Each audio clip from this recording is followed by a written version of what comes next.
present our work, we use Blogger because we believe that this is an appropriate digital platform to present work and it is quick and easy to use.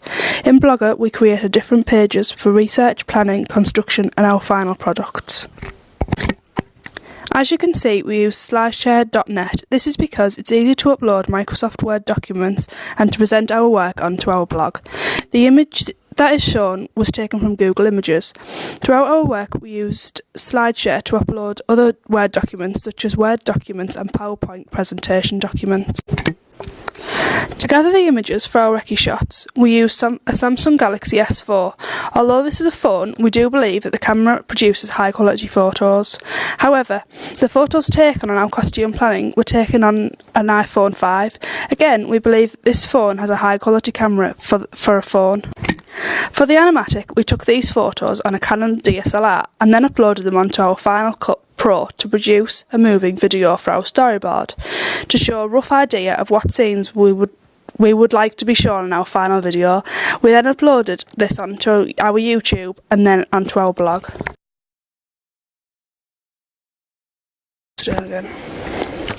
To get the images onto our ancillary texts, we used a Lumix G2. These were taken on the first day of filming. We then uploaded them onto our Apple Mac computers and chose the most suitable one for our advert.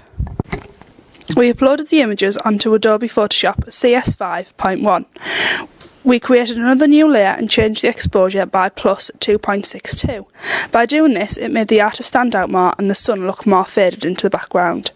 We used this effect to make it look more like the artist was looking into the future, almost as though she was looking at the light at the end of the tunnel.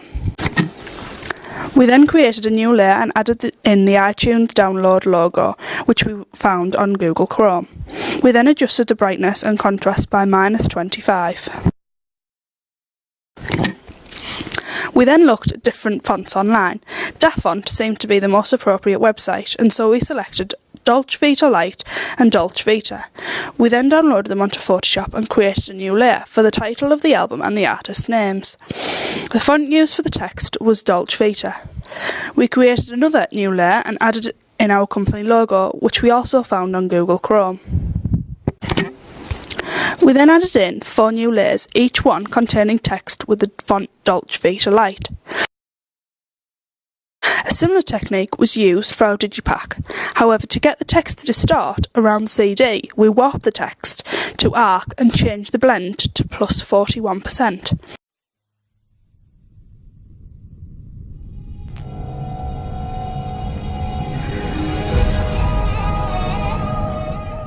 We used multiple techniques in our music video to enhance the dramatic narrative that was evident in our shots. We applied 2 clips together, overlaid them, and reduced the opacity of both clips to create a ghost-like effect. We kept the blend mode set to normal to make sure the clip did not overpower the other clip.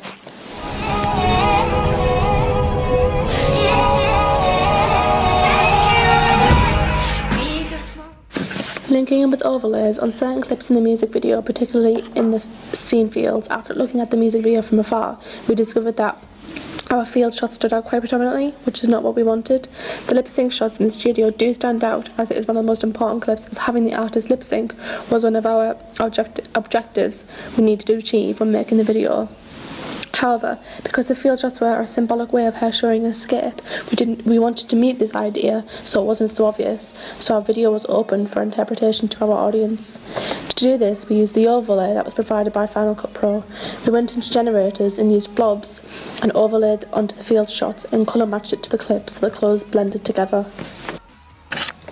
For transitions, we used the blur transition, in particular simple and directional, to emphasise the idea the artist is thinking about her being free, her being lost, and the general loss of the relationship. For more powerful reasons, like when the beat drops from the bridge to the chorus, we use the light transition to amplify this.